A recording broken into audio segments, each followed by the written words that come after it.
Your PDS is a POS. Garodamaboga.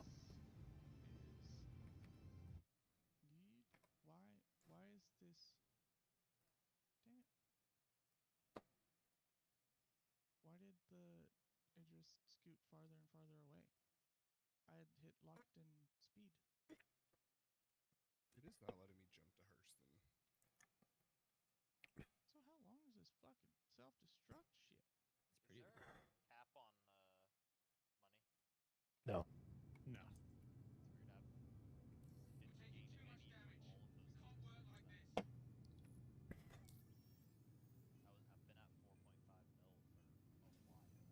You got to keep in mind too, if you're doing a bunch of Idris missions and there's like this many people in it, you're probably getting pennies on the dollar. Oh, Yeah. is it split up? Yeah, it Yeah. splits. Yeah.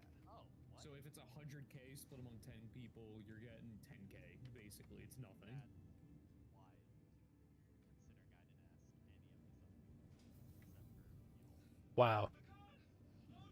So what I heard is Mac is gonna solo the next Idris. Yeah, So, it depends. It splits the money between the party members. Yeah, it's So- strictly party I'll members. accept the party. Okay, I'll accept the party. So the thing with that too is you had 3 missions that you got split between the massive group we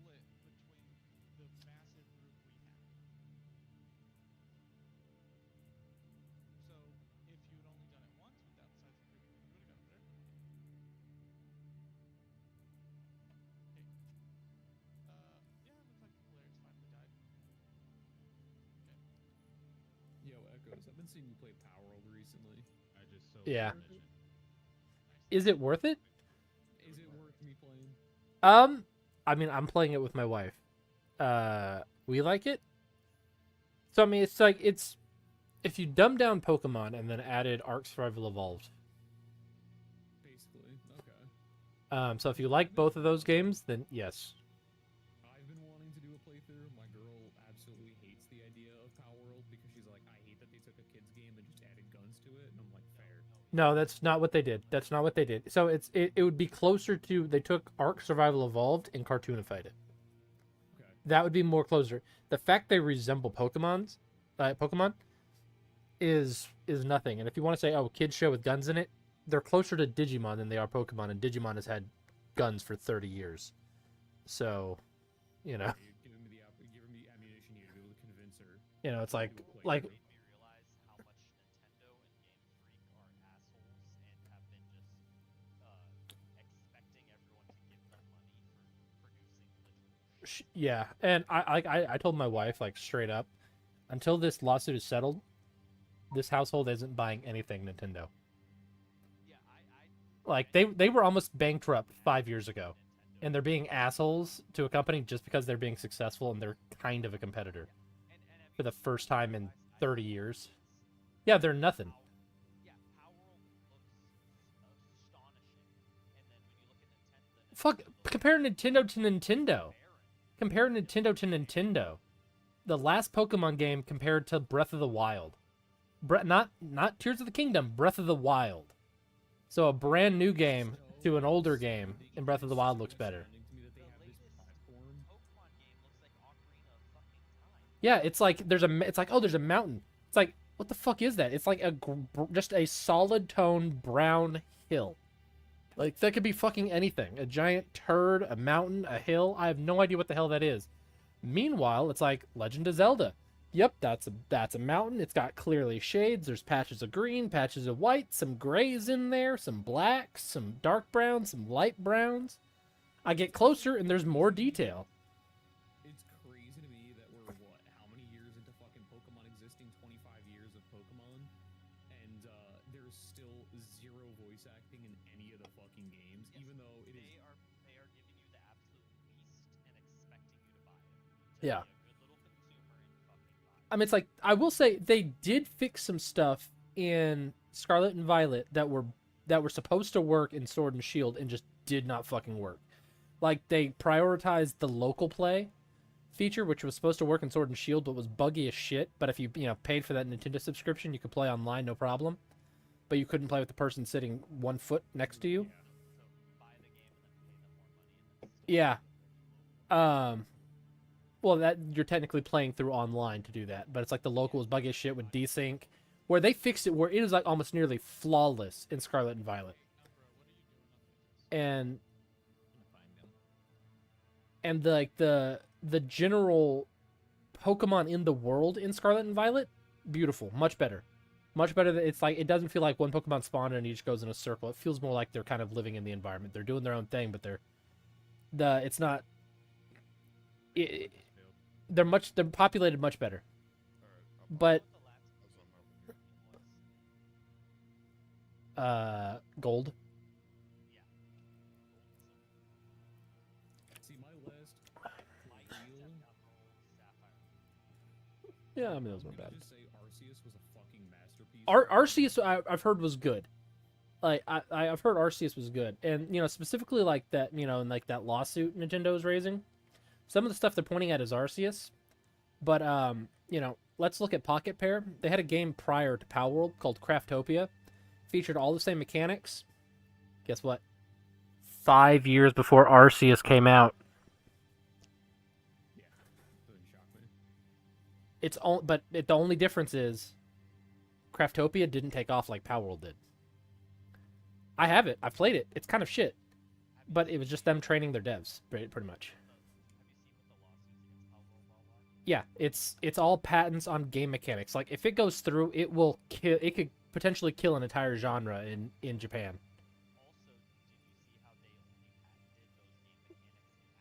Yeah, every mechanic was not just patent, not even finalized. They weren't even filed until after Power World had been out for 3 months, and Power World had been in development for. But it's like what the patents are so generic that if they go through, they will kill the monster capture and monster gameplay genre in Japan. Yeah, Monster Hunter's gone. Digimon gone. Yeah, anything that has like monsters in a 3D environment, it's going to be gone because there'll be nothing you can do. Those are the 3 core pillars of that gameplay genre that'll just be gone, and you can't make that game in Japan.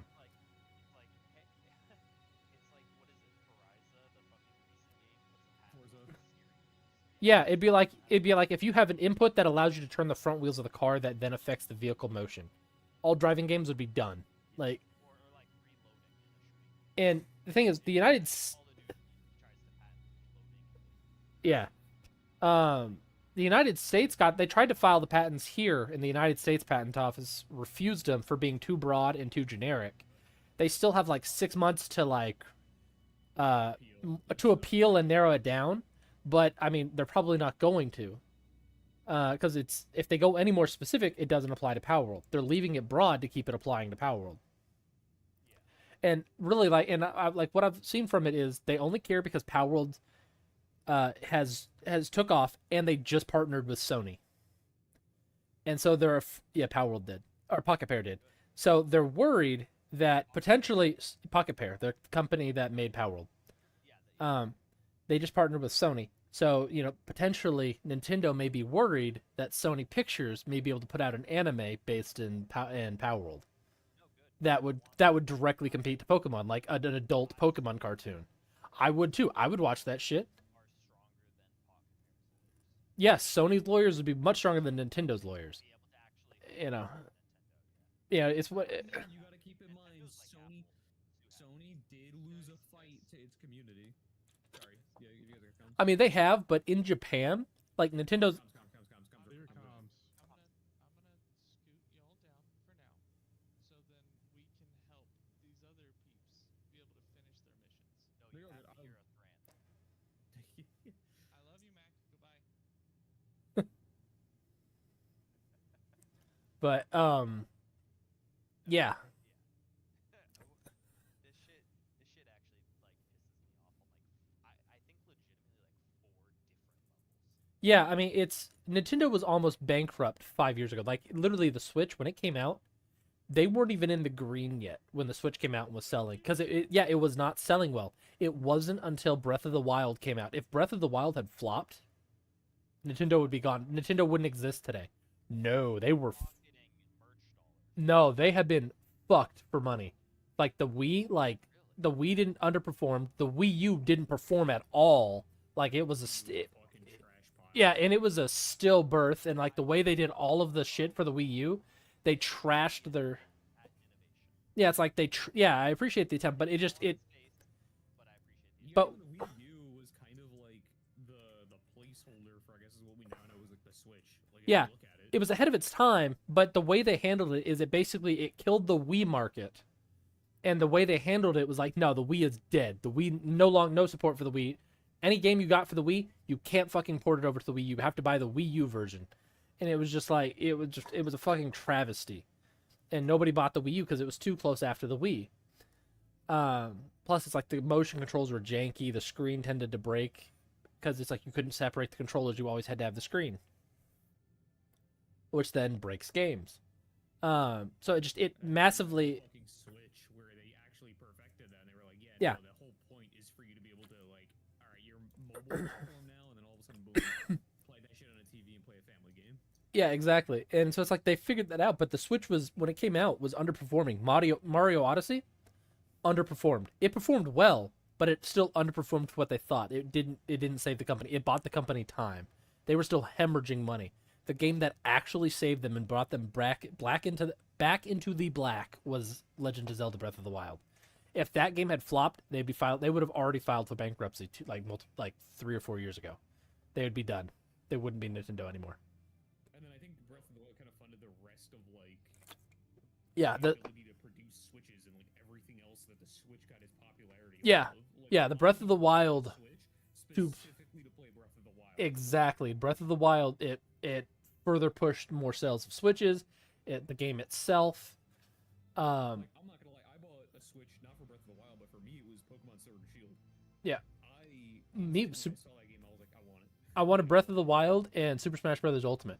Even Super Smash Bros. Ultimate, it's why when they were making Ultimate like this, they were literally saying this is the last one. It's why they pushed so hard to get every character they've ever had into one game. Yeah, because they were like, if we don't get another one, we want every character to be on the same roster. That way they can all fight, and you won't have to switch between games to play your favorite character. They'll all be in one game. That's why they pushed so hard for that. That makes sense. Because they knew behind the curtain of like, we're not like Super Smash Brothers isn't gonna save Nintendo. It's gonna need one of the powerhouses like Legend of Zelda or Mario, and Mario didn't do it. I mean, they got damn lucky, and now they're turning around to being assholes to a small indie developer. Yeah. Sounds right. Couches, table. Hold on. How many gigs is Power World? That's a great question. Power World's relatively small. I don't think it's a massive game. It's like Yeah. it's like 20 gigs or something, I think. Oh, I mean- it's not bad. I mean, it's like I don't play online. I just play on a private game, and it runs really well. Yeah, Buck is always like, oh, I'll hop in and play with my fully maxed out roster. I'm like, no, that's not what I want. I want to play like by myself or like with people all starting fresh. Like, Yep. I don't want to fucking hop in and be like, yeah, everyone's max leveled except for me. Yeah. It's like if you really set your mind to leveling up, it's not hard. Like it's not hard at all. Like you can I'm not max level because we played it for a bit and then we stopped for a couple months and we're just coming back to it. I'm on vacation and stuff. First tower. Yeah, I'd be like the second tower. That was about it. But I was like level like 33 this morning and I got to like 36 in like 30 minutes of trying because they give you a bonus for like every time you catch a pal, you get a bonus XP of like 4,000 XP, which is a ton of fucking XP for like the first 12 of every time you catch a pal. And so you can catch like the first like 20 pals and gain like 25 levels. Yeah. You know, like, and every pal has that catch it 12 times bonus, where it's like up until the 12th one, you get a bonus XP. So it's just, you can get a ton of fucking XP very quickly if you're really trying. By the way, sorry guys if I fucking distracted y'all from the phase missions and whatnot. I mean, I've done them. I've just been helping them. But my brain's kind of fried on Star Citizen. I got Yeah. I boarded Idris and then Yep. fucking did the wiggle thing with another player and be like, okay, cool. And then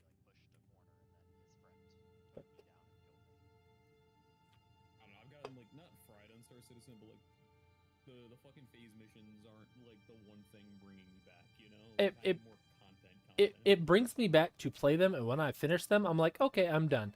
I've just been having fun doing the phase missions with a group. I've been having fun doing that. I'm just excited for like Pyro and hopefully the next couple weeks. Yeah. Like realistically, we should see Pyro by Luminalia. I think that's what they're probably pushing for. Probably give them like 1 week to work on it with everybody still in the office. Yep, and then like once like actual Christmas hits, they're all gone. Yeah, they're done, or it's at least stable enough to make it through until January. I pray. I fucking pray, dude. Yeah. I mean, the last few patches, when they've gone to live, fingers crossed, have been stable. Way to go, Star Citizen. You crashed on closing. Very nice. I applaud you. But yeah, they have been they've been doing very well in high FPS. So I mean, it's looking good for Pyro if they can keep it up. But isn't that the 4.0 patch, Pyro? And doesn't that bring server meshing? Or no? That's the whole hope is that server meshing actually fucking functions and they don't shoot themselves in the foot by going for a way too high player count. I think the best course of action they should do is get it working, yep, we got it working, we did it, and then play it fucking conservative and go like, okay, the current player cap is what, 100? All right, Yeah, it's 250, and just double it, and that's it, and just, don't be like, oh yeah, we can get 1,000 players. Don't fucking try it.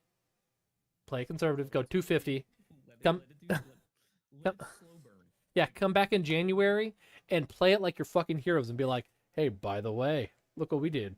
Through the holiday, come back. We Yeah, managed to get it to we fucking pulled this shit out. It's 500. working. It doesn't matter if it's like fucking already at 1,000. Be like, it's up to 500 now. Look at that, huh? Weird. I definitely think they should do that and just kind of keep pushing it. And that way, as long as it's stable, just keep pushing it. And that way they don't do just, yep, 1,000. And it's just like, yep, you can never land anywhere. Because there's somebody sitting in every fucking hangar on every planet. And every space station. The concern is like getting off station is going to be a fucking bitch because again, you've got everyone and their mother trying to get off of Orison, get off of, fucking... There's not even 1,000 hangars in the system. Yeah. If everybody spawns a ship, everybody's going to get their own hangar. And it's like, God forbid all the small ones where it's like, all the small hangars are taken. So it's, Or you're gonna have a boatload of people spawning in their fucking ships to actually be able to jump into Pyro with and have a decent time flying around, and it's gonna be like, yeah, cool. They managed to fly their fucking there's 36 caterpillars, all your C2s all leaving at the exact same time. Good luck trying to get a hangar, and then good luck trying to get into the fucking airspace without your game crashing. yeah. 'Cause I think that's going to be a problem they have not prepared for. And I've heard other games talk about it, like Final Fantasy XIV's talked about it. Where somebody asked him, like, why do you do servers? And our servers, like, per data center, obviously there's latency to the server, all that stuff for data, why you have regional stuff. But in terms of it, could you put everybody on one server? And the answer was, yeah, we could. The server could handle it, no problem. The problem would actually be you wouldn't see all those people. The rendering of the software will cap out, and you won't see half the people around you. It'll just be like, these are the 50 people it thinks are closest to you that you should be able to see, and that's what you'll see. And as you move around, that number will, who it is, so people will be dropping in, dropping out. And you can already see it when you're playing Final Fantasy XIV if you're at Limsa and it's really busy. And you're wandering through, you'll see like the back of the crowd drop out and the front of the crowds, spawn in. And I'm not talking NPCs, I'm talking players.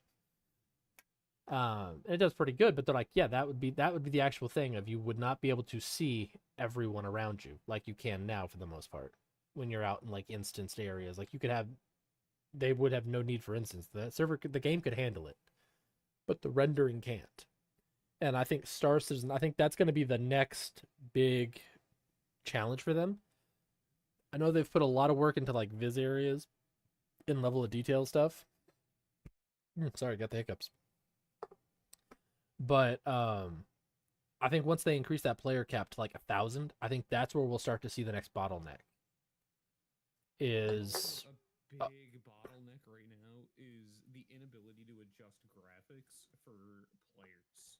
And I'm not saying like, oh, I have a shit PC, I need to lower graphics, but being able to lower my graphics for a more smooth experience. Like if I lower my graphics down to medium, let's say. All it changes right now is draw distance. Yeah. It doesn't change quality, which I'm okay with. And the reason being, it's one of like the most annoying shit in FPS games, right? When you're playing like Battlefield, I play on the highest settings because I like the way it looks. I see a bush and I'm hiding in a bush.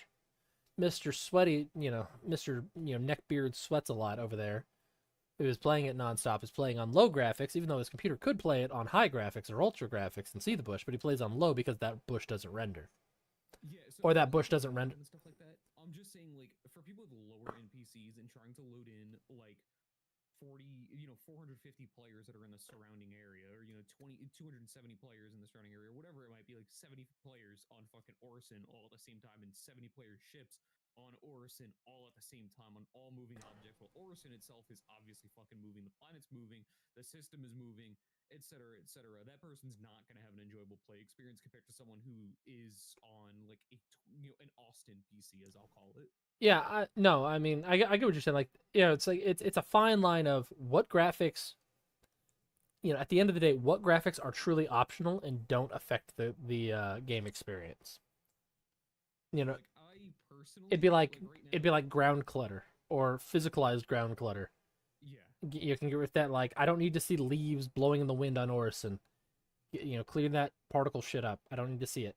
You still have to use some because smoke is a particle, and that might be something somebody's hiding in. If it's something that is put there for a gameplay mechanic, it needs to stay. If it's something that's just there for fluff, get rid of it. Have an option to get rid of because like even turning down shadows, somebody might be wearing black armor to try and hide in the shadows. And that's why I don't really like reshade and stuff like that. Yeah. Because it's like My you are thing is, changing the game.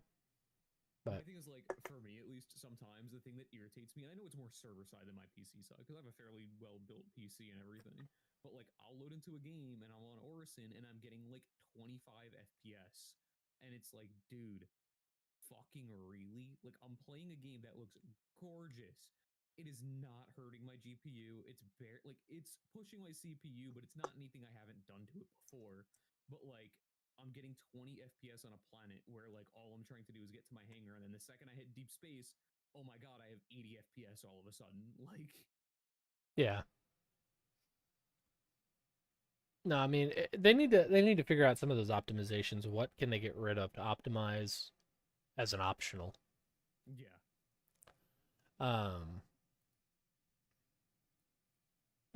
And some of it is like Optional settings versus what are like mandatory like game breaking settings if they're not there. Like you said, a bush. Yeah. I obviously don't want to have or like rocks at a distance or something like that.